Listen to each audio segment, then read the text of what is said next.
It's an early morning of September 6th, 2022. As all the eyes of the world are focused on the counteroffensive that began in Kherson region a week ago, Ukrainians intensify their artillery strikes in the Kharkiv region. Here, Russians expected a series of small-scale tactical offensives from Ukrainians, but they severely miscalculated the forces that their adversary gathered.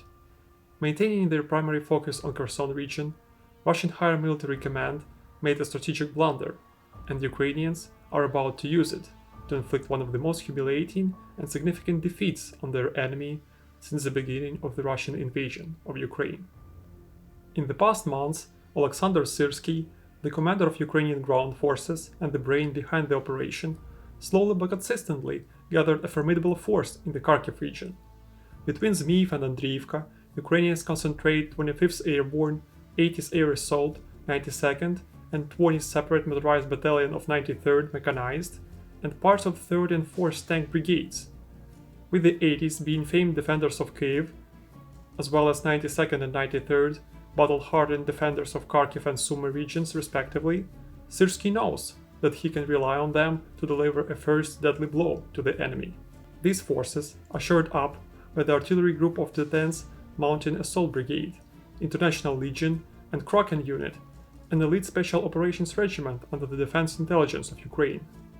The flanks are covered by the 14th Mechanized, 103rd, 112th, and 113th Territorial Defense Brigades from the north, as well as 10th Battalion of the 3rd Tank Brigade and 71st Jager Brigade from the south. They will have to face a wild combination of Russian units defending the area around key town of Balakliya. Being stripped of equipment and personnel in efforts to reinforce Kherson's direction, these units are among the weakest Russian reserves. They include elements of the 18th Motor Rifle, 47th Tank Divisions, 7th and 27th Separate Motorized Rifle Brigades, Special Rapid Response Unit of Russian National Guard, 9th Marine Assault Regiment of DPR, 202nd Infantry Regiment of Mobilized Reserve of LPR, and Vars 9. These troops were sufficient to hold the line against low-intensity attacks of the past months, but they are certainly not prepared for what awaits them. The only elite Russian unit nearby, the 137th Guards Airborne Regiment of the 106th Guards Tula Airborne Division, holds by rock. Russian artillery that was dominating the battlefield for the first months of war now struggles as well. Once Ukrainians received HIMARS systems, they ensured no Russian ammo depot in the area would be intact, causing overextension of Russian supply lines and mitigating a crucial quantitative advantage in the enemy's artillery pieces.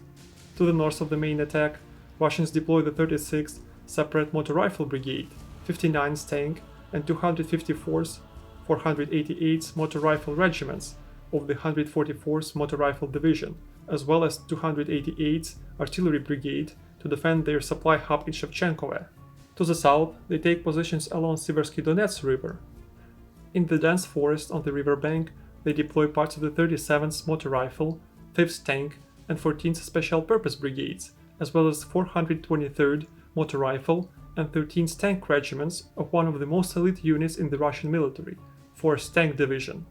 Unlike their colleagues from the north, these troops are well equipped and trained, providing a solid defense for another key city, Isium, from the west. Understanding that it is necessary to keep these forces distracted and as far as possible from the direction of main attack, Ukrainian command deploys 518th Battalion Wild Field of the 3rd Special Purpose Brigade and 132nd Reconnaissance Battalion near Savensy, as well as 95th Air Assault, part of 4th Tank, 10th Mountain Assault, 107th Territorial Defense, 3rd Brigade of Operational Assignment, and 2nd Battalion of Ukrainian Volunteer Corps along the river.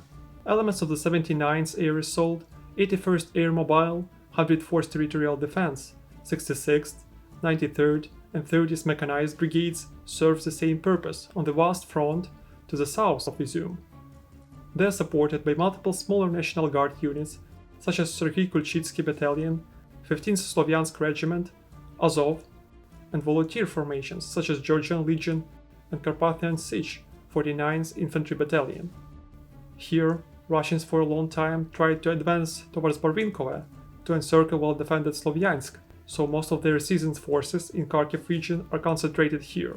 These include parts of the 45th Guards Spetsnaz Brigade, 237th Tank, 252nd to 752nd Motor Rifle Regiments of the 3rd Motor Rifle Division, 6th and 239th Tank, 228th Motor Rifle Regiments of the 90th Tank Division, 1st Motor Rifle Regiment of the 2nd Motor Rifle Division, supported by the 236th Artillery, 53rd Anti-Aircraft Missile Brigades, and 99th, 275th Self-Propelled Artillery Regiments organized in Artillery Group Isium.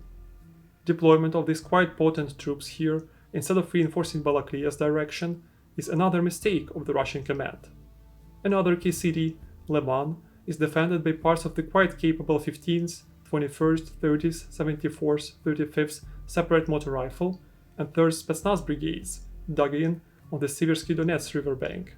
They are supported by the 119th Missile, 120th, 385th Artillery, 232nd Rocket Artillery Brigades, and 400th Self-Propelled Artillery Regiment, organized in Artillery Group Lyman. Ukrainians deploy elements of 15th, 26th, 27th, 40th, 43rd, 44th Artillery, and 107th Rocket Artillery Brigades that are spreading along the front line and often support Ukrainian advances in different places. Almost all of these brigades were reinforced by modern artillery systems supplied by Ukrainian allies.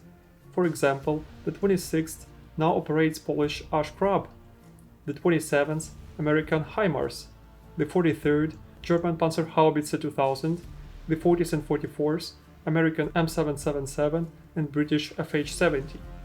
These new systems allow Ukrainians to hit on average further and with higher degree of precision to effectively disable Russian supply routes and swiftly eliminate discovered command posts and ammo warehouses. For example, in one of the HIMARS strikes on September 4th, Ukrainians have managed to kill Colonel Boris Totikov, Chief of Artillery of the whole 35th Combined Arms Army. Presumably, he was responsible for the placement and coordination of artillery units on the whole Kharkiv front line. Such attacks continued through the September 6th, when Ukrainians finally launched a surprise attack north of Balakliya. After powerful artillery strikes, the 80th Air Assault Brigade leads the way, swiftly cutting through the first defensive lines held by newly mobilized and under-equipped DPR and LPR troops. Instead of attacking the rest of the Russian units here head-on, highly mobile Ukrainian forces pour behind enemy lines and drop off infantry that encircles and destroys the disorganized enemy in small pockets. Shockingly effective, this new tactic spreads panic among demoralized and weakened troops. Cut to pieces, one by one, Russian units either retreat, surrender, or face complete destruction. At the same time, the garrison in Balakliya is pinned down by an attack of the 10th Battalion of the 3rd Tank Brigade and the 71st Yager Brigade from the south, while the front line behind them quickly collapses. Through the gaps in defenses, Ukrainians deploy Kraken unit for fighting inside the city, to additionally pin down the garrison, encircling the key town in less than a day as a result of the breakthrough. Russians respond by blowing up 3 bridges over the Balakliya and Kraynya Balakliya rivers, but Ukrainians already control Verbivka at this point, where the intact bridge allows them to continue the attack. The supporting strike to the north of Balakliya, executed by the 103rd and 113th Territorial Defense Brigades, also helps to pin down Russian 36th Motor Rifle Brigade, but to the surprise of their enemy, Ukrainians bypass Chkalovsk in an attempt to capture Shevchenkove and cut the vital supply routes that pass through this town. Doing so also creates a barrier for the Russian 36th Brigade to prevent them from reaching Balakliya. Ukrainian troops here perfectly synchronized their maneuver with friendly forces near Balakliya that also surged towards the Shevchenkove village, capturing Yakovenkove. Seeing this, the Russian 288th Artillery Brigade is forced to retreat, leaving a collapsing defense here without vital artillery support. Another attack is launched in the area of Savintsy, once again to pin down forces that Russia might use to save the situation to the north of Balakliya. As dusk falls, in Isium, the command of the Russian 1st Guards Tank, 2nd and 20th Guards Combined Arms Armies, as well as 11th Army Corps, were already discussing disturbing news. However, the reports that they received were hardly close to the real situation. Convinced that their troops still have the capacity to stabilize the front line, the Russian command simply distributes orders to hold the key towns and wait. They also expect that reinforcements, in the form of the Russian Third Army Corps, are about to arrive to close the gaps in defensive lines and recapture lost positions. This passive approach to handling a quickly unfolding military disaster becomes their next fatal mistake. On September 7th, Ukrainians swiftly take Volokhiv Yar in the determined march towards Shevchenkove, encircling and destroying sober units there. This seals the fate of Balakliya, where Russian units still hold the defense in an encirclement. To the south of Balakliya, however, the 137th Guards Airborne Regiment of the 106th Guards Tula Airborne Division is pushed out of Bayrak, Novahusarivka, and Shurivka, making their situation even more desperate. Under the immense pressure, the Russian command decides to abandon Balakliya, withdrawing troops to Sabintsy to save garrison leftovers. As some Ukrainian units are already operating behind the enemy lines, disorganized retreating forces are often ambushed, which creates even more chaos. In addition to that, Lieutenant Colonel Denis Lazutin, commander of the Smerch Company, the most elite part of the Sober units there, is killed in action. Russian morale collapses, and their retreat turns into rout. Seeing this, Ukrainians, who first planned to dig in around Balakliya and wait for the enemy counterattack, immediately launch a determined pursuit. Their intermediate goal is to take Vasile, a crucial road crossing, after bypassing Sabintsy, using the E40 highway. That would not only allow to rout Isium artillery group, conveniently headquartered there, but also would paralyze the Russian flow of supplies to the north of Isium. In an attempt to halt the offensive, Russians also tried to actively use their aviation, but the speed of the Ukrainian advance makes directing airstrikes almost impossible. Meanwhile, troops of the 80th Air Assault Brigade score a hit with manpads on the Russian Mi-24 on September 7th, downing it. In the area of Volokhiv Yar, Russian Su-25 is also hit, but its fate is unknown. Ukrainian aviation also supports the attacks, as videos indicate that Ukrainian Mi-24s actively provide close air support to the 80th Air Assault Brigade on the spearhead of the attack. On September 8th, the last Sober units leave Balakliya, and the Ukrainian flag is raised above the city administration. Advancing Ukrainian troops are immediately seen in the city center, and while seizing stockpiles of ammunition and supplies left by Russians. To the north, the panic retreat of the defenders allows Ukrainians to drive an even bigger wedge in the enemy-controlled area. These successes are possible since Ukrainians not only liberated a key town of Balakliya at this point, but also swept Russian forces from Volokhiv Yar at Shevchenkove, completely ruining Russian logistics. Next, Ukrainians advanced to the east of Shevchenkove and to the south from Volokhiv Yar. The particularly interesting engagement happens on the road to Vasile, which shows how disorganized Russian troops were during the retreat. The Ukrainian column, consisting of BMR with a mine roller, BMP-2 and the captured Russian T-72B3, is moving by Vishneva village. At some point, the driver of the BMR sees that a lonely Russian BMP-2 with infantry on top is racing towards them. Accelerating, they reach the part of the road going downhill and hide in the folds of the terrain. Russian BMP-2, which was likely lost and therefore was blindly flying towards the enemy positions, does not change the course. While the driver of the Ukrainian BMR further accelerates, the machine gun operator prepares to open fire on BMP once it drives over the hill. The only BMR's armament, heavy NSVT Utyos, might not be sufficient for destroying BMP head-on. Just when a Russian vehicle appears in sight, a Ukrainian machine gunner squeezes the trigger, but nothing happens. Seeing that, the driver screams, "I'm going to ram him!" To which the machine gun operator answers, "Let's go." He has just a few moments to open the hatch and warn the infantry on top about the collision. At this very moment, the BMR, which is over 2 times heavier than BMP, slams the Russian vehicle with mine roller, sending the 16-ton BMP-2 flying towards the curb. The rest of the Ukrainian column and disembarked infantry opens fire, decimating the doomed vehicle and its crew. In just a few days, videos of the Russian tank full of infantry on top will emerge. The tank and men that were trying to escape after being outflanked eventually collide with a tree in a catastrophic accident after being shot at by advancing Ukrainian soldiers. Those are only a few striking examples of how generally unorganized the Russian race to the rear was, and why they missed all the opportunities to cling on. Near Isium, Ukrainian Volunteer Corps and the part of the 4th Tank Brigade attack Velika and Malakomyshovaha respectively to keep Russians busy, while the mobile groups of 25th, 80th and 92nd Brigades, in their pursuit of the Russian forces, reached the outskirts of Kupiansk and the town of Senkovo, where one of the few bridges across Oskil is located. The Ukrainian bridgeheads across the Siversky Donets River in the south also expand as control over Ozerna village is maintained, and Russians are pushed out of Stary Karavan. This creates yet more pressure on Russian forces in the region, scattering the attention and reserves across the vast area. On September 9th, forces of the 14th Mechanized Brigade captured Chkalovske, which was cut from supplies by a prior liberation of Shevchenkove. The village of Vesele is also secured, but by forces of the 93rd Brigade, giving Ukrainians control over the key road junction. The place that earlier was headquarters for the Russians is now filled with abandoned, but in many cases still functional equipment. At this point, the complete collapse of the defenses around Balakliya is hard truth that the Russian command has to face.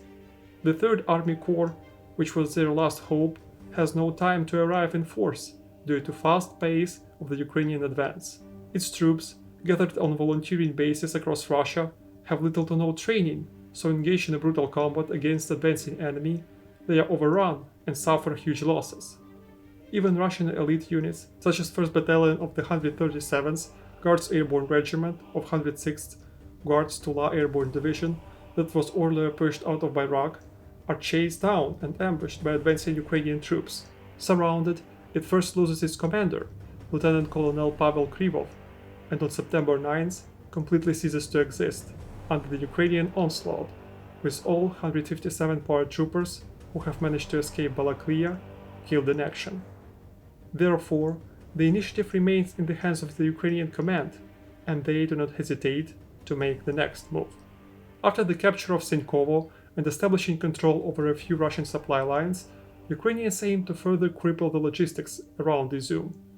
Currently, the only Russian supply routes to the city lay through the bridge in Morova and roads to the east of Isium, which are targeted by Ukrainian artillery and special operations forces. Therefore, the bridge becomes the next target. Attacking along the riverbank, the 80th Air Assault Brigade smashes Russian positions near Oskil, routing the enemy. After yet another vital supply line is cut by Ukrainians, who reach Gorokhovatka, the Russians are left in an awkward position. As battles to the south of Isium intensify, and from the north no solid defensive lines were formed, the city is about to be completely encircled by Ukrainians. As the Russian military command evacuates from Isium and hastily tries to deport civilians to the east, they also try to convince the public that everything is under their control. The footage of columns of the 3rd Army Corps, as well as Mi-26 helicopters with supposed reinforcements, are shown to hide the real scale of the defeats. At some point, it looks like the Russian command believed its own story about powerful reinforcements that are about to arrive at Isium and Kupiansk to turn the battle in their favor. In reality, however, they just put off the inevitable, as their northern flank is obliterated under the fast and coordinated Ukrainian attacks. In Kupiansk, Ukrainians collapsed the bridge across Oskil River with HIMARS missile strikes, so that no reinforcements could cross the river from the left to right bank. Moreover, Russians stuck on the right bank are also almost surrounded and cut out of the escape route.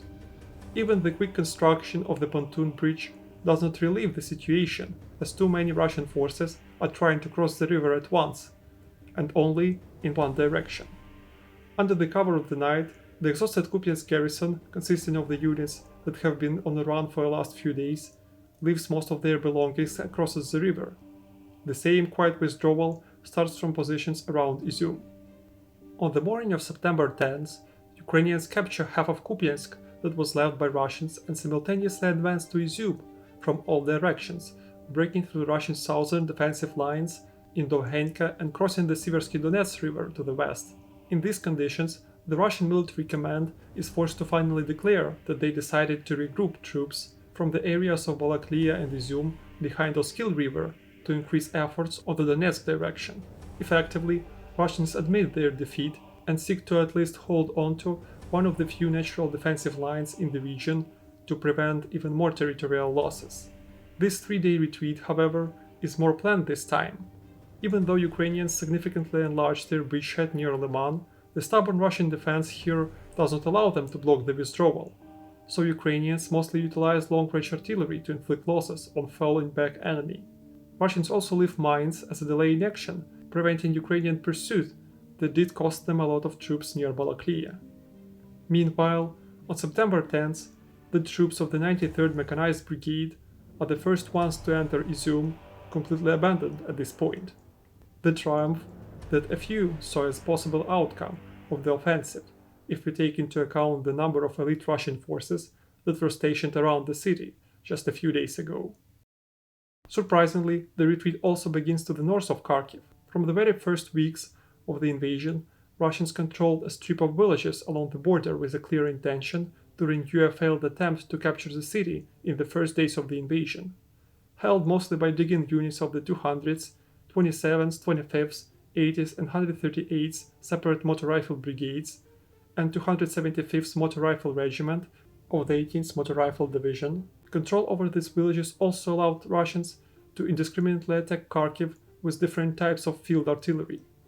These forces retreat under the pressure of the 113th, 127th, and 5th National Guard brigades, as the last hopes of capturing Kharkiv are dashed with the fall of Isium, Balakliya, and Kupiansk. On September 11th, Ukrainians discovered the crash site of an earlier shot down aircraft, this time Su-34s that belonged to Russia, near Steskivka. By the end of September 12th, Ukrainians restore many of their positions on the border with Russia, completely liberate the outskirts of the city of Kharkiv, and bring reserves closer to the newly established front line along the Oskil River.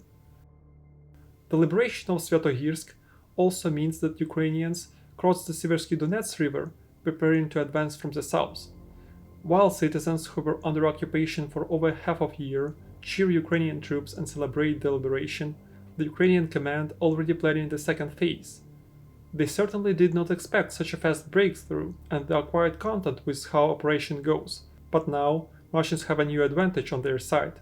Oskil River, which is a significant natural barrier, now allows them to establish formidable defenses if sufficient time is provided. Anchored on the city of Lyman from the south, and on the half of Kupiansk from the north, Russian defense here will likely be a major obstacle for further offensive operations. Therefore, a new breakthrough is needed before the Russians have a chance to fortify their positions. On September 13th, Ukrainians push on, crossing Oskil River in the area of Rubtsy and Borova through pontoon bridges. The same happens around the northern part of Kupiansk. These are rather reconnaissance forces, but due to weak defenses, they infiltrate behind Russian positions and wreak havoc among enemy units. Caught off guard again, Russian forces scatter and retreat, remembering how they were outflanked and destroyed a week ago by similar maneuvers. The chaos along the main towns on the left bank of Oskil River gives Ukrainian main troops time to arrive in force, and soon, not just reconnaissance, but also regular units cross the river.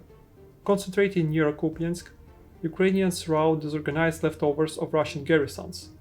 This way, by September 16th, they capture another half of Kupiansk on the west bank of Oskil, dismantling just another important Russian supply hub. They also push Russians out of Studenok and Sosnove, enlarging a bridgehead across Siversky Donets. On September 14th, Ukrainian President Volodymyr Zelensky visits Isium.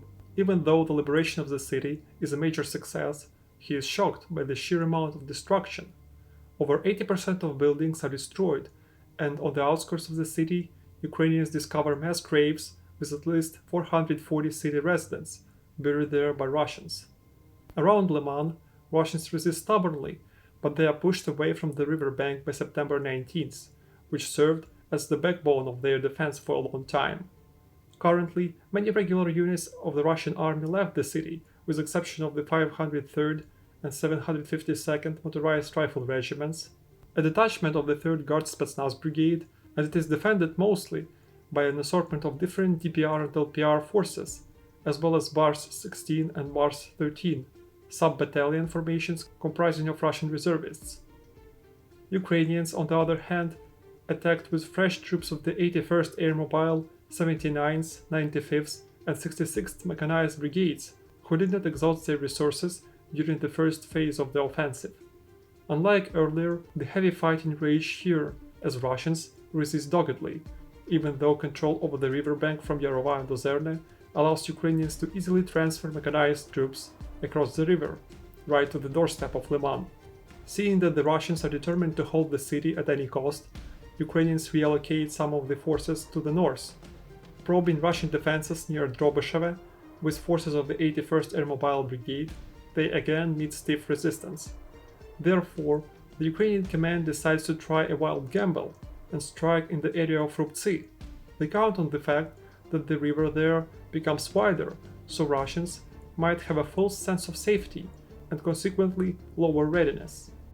From September 21st to September 23rd, Ukrainians accumulate forces not only here, but also near Kupiansk to push Russians from the city outskirts.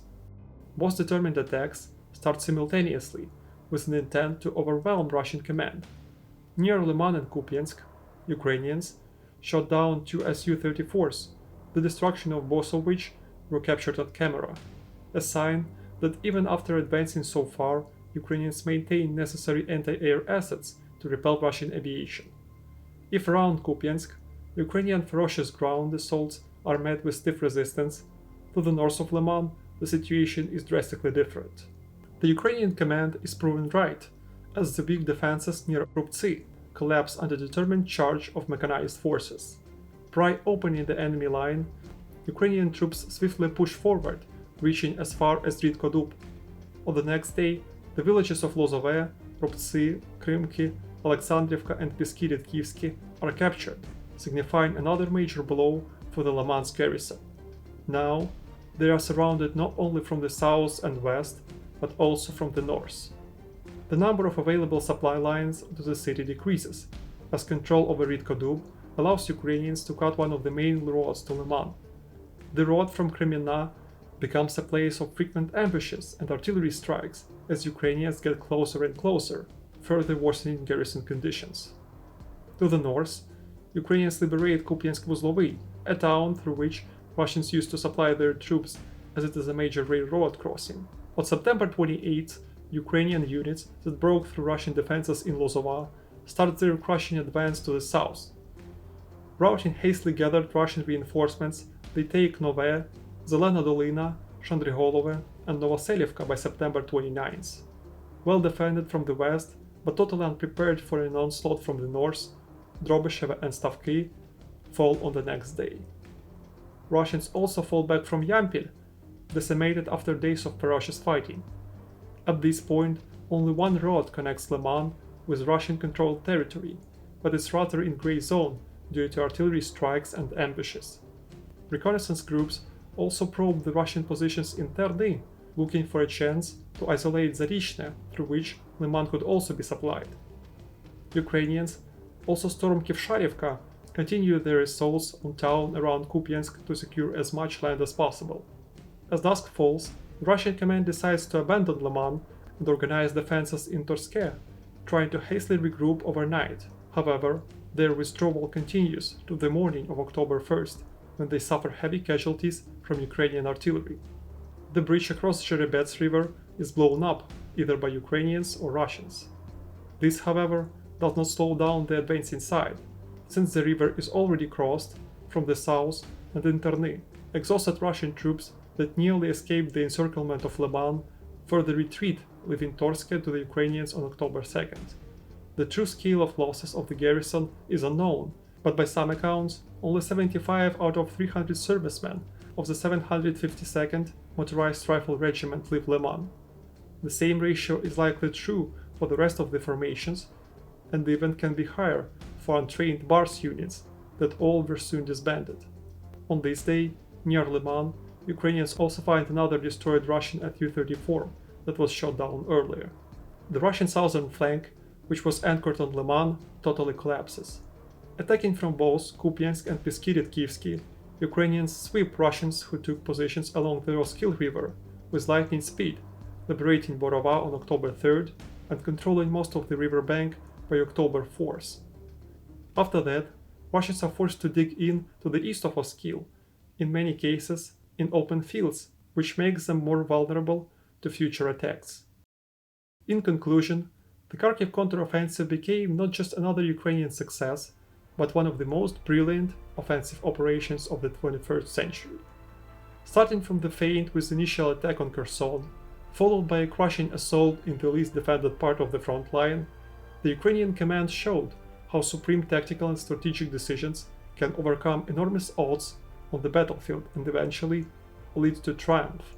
They successfully implemented a maneuver warfare strategy relying on an element of surprise and prior depletion of vast enemy ammunition stockpiles with precise HIMARS strikes.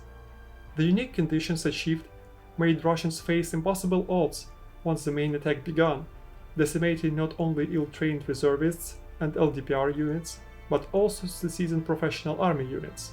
The blow that forced Russia to start a partial mobilization of at least 300 men on September 21st to replenish its devastated army. The enormous amount of equipment lost by Russia is also another major topic when it comes to the combined results of the two counteroffensives.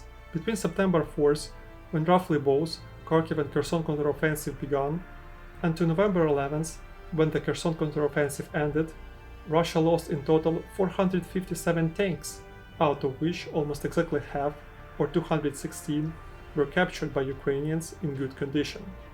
If we add this number to tanks captured in prior 6 months of the war, the number reaches a staggering 504 tanks that Ukraine snatched from an adversary.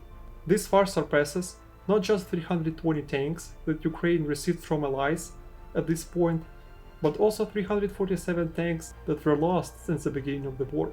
This essentially means that by defeating Russians in the Kharkiv and Kherson regions, Ukraine fully restored all its prior losses and increased its number of operational tanks compared to the beginning of the war. Most of the captured equipment came from Kharkiv region, as it was defended by many Russian elite tank units, which even left behind the most modern Russian tank, T-90M, in a fully operational condition.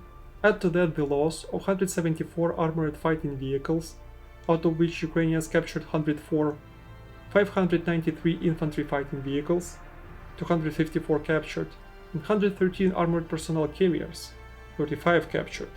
And these losses are likely underestimations, as we count only cases with photographic evidence of the destruction, damage or capture. Since it's hard to geolocate the vehicle in many cases, the losses mentioned above are combined for the time period of Kharkiv and Kherson counteroffensives, with the majority from the Kharkiv direction, as we already said.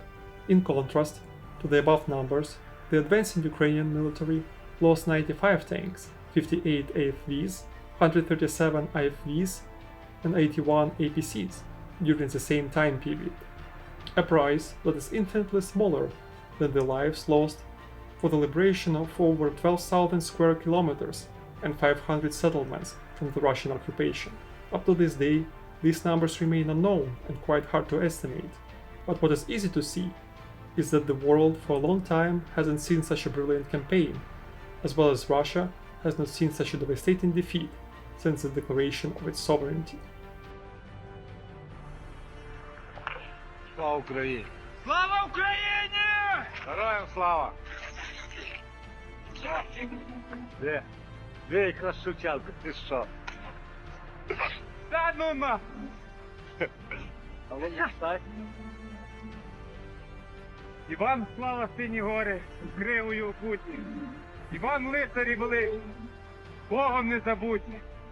Борітеся, поборете, вам Бог помагає. За вас правда, за вас сила і воля святая. Тарас Григорович Шевченко!